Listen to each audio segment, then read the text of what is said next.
सुप्रभात बच्चों, हिंदी की कक्षा में आप सभी का स्वागत है। बच्चों, आज मैं माल महाभारत के पात्रों के बारे में बताऊंगी, क्योंकि बच्चों महाभारत में बहुत सारे पात्र हैं जिनका बच्चों को याद करना मुश्किल हो जाता है। इसलिए आज मैं आपको प्रवाह चार्ट के माध्यम से महाभारत के मुख्य पात्रों के बारे में बताऊंगी। सबसे पहले राजा शांतनु हुए बच्चों। शांतनु ने 2 विवाह किए। सबसे पहले गंगा के साथ विवाह किया और गंगा के पुत्र हुए देवव्रत, जो कि आगे चलकर भीष्म पितामह के नाम से प्रसिद्ध हुए। उसके बाद उन्होंने विवाह सत्यवती से किया बच्चों। सत्यवती से 2 पुत्र हुए, चित्रांगद और विचित्रवीर्य। चित्रांगद तो युद्ध में मारे गए बेटा। उसके बाद विचित्रवीर्य का विवाह 2 रानियों से हुआ, अंबिका और अंबालिका। अंबिका के पुत्र हुए धृतराष्ट्र और अंबालिका से पुत्र हुए बच्चों पांडु।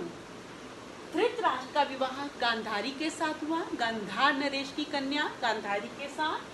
और पांडु का विवाह हुआ कुंती के साथ हुआ पहले, और फिर उसके बाद माद्री के साथ उनका विवाह हुआ। अब बेटा धृतराष्ट्र और गांधारी के 100 पुत्र हुए और 1 पुत्री हुए।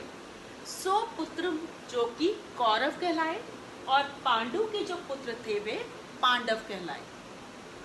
अब गांधारी और धृतराष्ट्र के पुत्र जो सबसे बड़े पुत्र थे उनका नाम था बेटा दुर्योधन, और उनकी पुत्री थी, उनका नाम था दुश्शला।